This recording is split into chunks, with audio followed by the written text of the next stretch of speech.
Hello, everybody, and welcome back for another Q&A edition of Optimal Relationships Daily, episode 1063.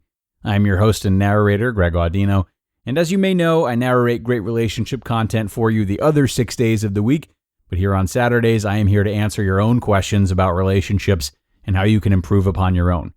If you'd like my help with a relationship struggle of your own, or any struggle really, you can definitely email me at advice@oldpodcast.com. And rest assured, you will hear back from me, and I'll do what I can to help you out. Now, the question we've got today comes in from a father of 2 teens who is wondering what he can do to get them to open up more and be more communicative. While he does go on to acknowledge the normalcy in his teens not being willing to open up, he's also looking for some tips on how he can mentor them to get as comfortable with this as possible. So let's hear it in his own words, try to help him out, and optimize your life. Hi, Greg. My wife and I listen to almost all the podcasts your team puts out. Thanks a ton for the great input. Do you have tips for helping our teenage children, ages 13 and 15, to improve their communication skills? They are not unlike most teens, who seem to struggle processing feelings, much less verbalizing them. Any input on how to mentor them with expressing themselves would be appreciated. Excellent question. Thank you, sir, for sending this in. And thanks, of course, to both you and your wife for supporting us and following our work so closely. That means you're probably listening to me blabber a whole lot, so I don't know how you do it, but more power to you. Oh, I also love the "your team" comment. It's about time someone tells Justin who's really running the ship around here, huh? I'm just kidding. Don't tell him I said that.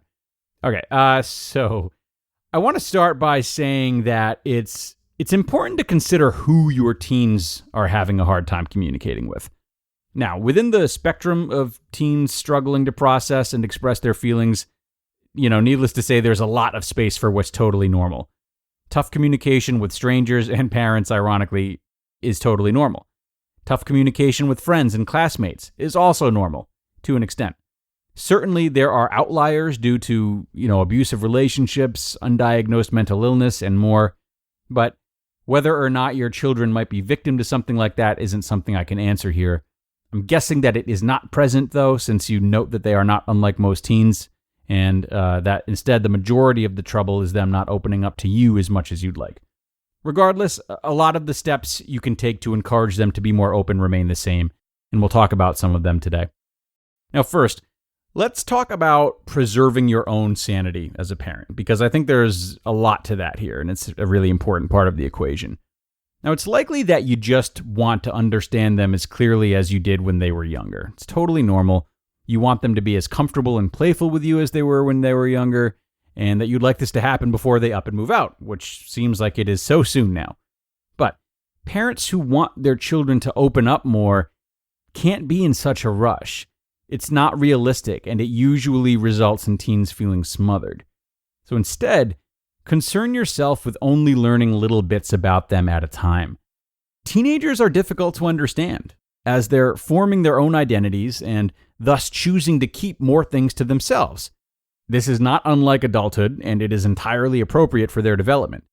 We might remember ourselves going through the exact same stuff and withholding the exact same way, but this doesn't give us agency to barge in on our child's coping process just so we can feel more connected, They're exposed to so much new discovery right now, so much uncertainty about who they are, and are equipped with an extremely limited worldview.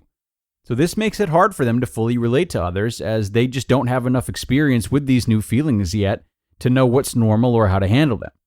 So trying to figure them out all at once, or expect them to open up about everything all at once, just isn't going to happen.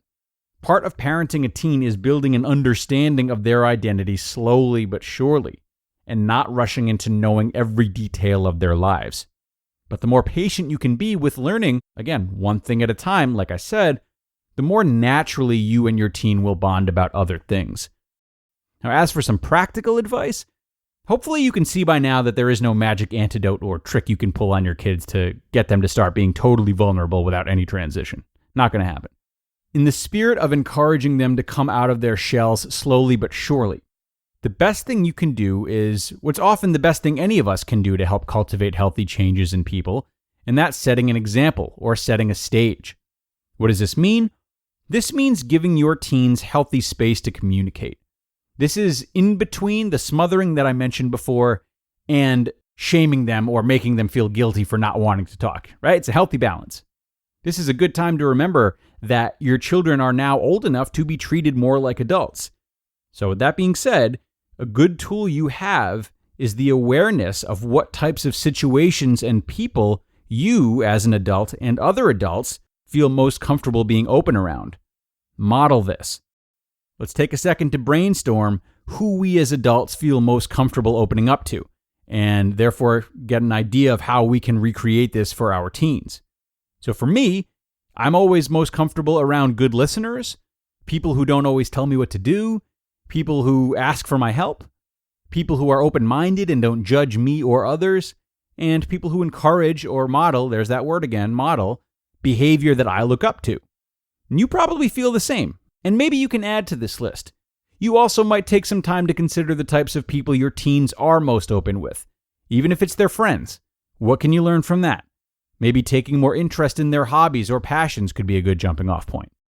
Now, I think it's equally important to brainstorm the types of people or situations that we don't feel comfortable opening up to as adults, and therefore the types of people we do not want to be towards our teenagers, however tempting it may be.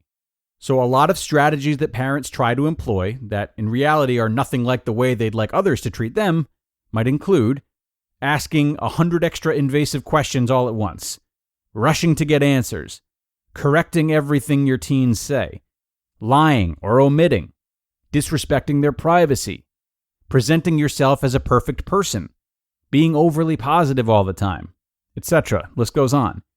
These are the types of things you don't want to be doing.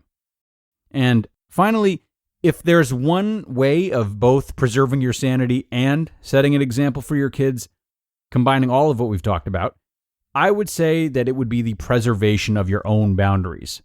Now, as parents, especially you, being that your children are relatively new to their teens, we're often in the rhythm of flexing on our own boundaries and passing up a lot of our wants and desires for the sake of the kids. And this is usually necessary. It starts as soon as they're born, and we trade in a good night's sleep to make sure they're receiving care whenever they need it. But as your kids age and transition into adulthood, it's important that parents reclaim a lot of their boundaries. When your kid's behavior is hurtful and unacceptable, let them know in an objective, adult way. There's a way to do this without guilt or shame. And they may feel those feelings after realizing they've hurt you, and that can lead to good, difficult conversation when you're ready for it. It's important for kids to see someone who is able to look after themselves, as well as for them to understand the impact that their actions have on people other than themselves, without shame. Asker, thanks once more for submitting this question to the show. I hope this episode helped you and that you feel a little more prepared now when it comes to nurturing both yourself and your teens. And know that it's never a bad idea to sharpen up on the teen brain, too. There's a lot of great material out there that you can use to further educate yourself on where your teens are at. And it's a great age for you to stay up to date on that, since obviously changes are occurring so rapidly. I might also recommend going back into the Optimal Living Advice archives and checking out episodes 83 and 103, which offered some insight on teen reputations and getting teens to think deeply, respectively. Might be of use. That is it for now, though, everybody. Thanks so much for joining today, and do be sure to come back tomorrow for a narration from a brand new author whose work I'm really excited to share. I'll see you then, where your optimal life awaits.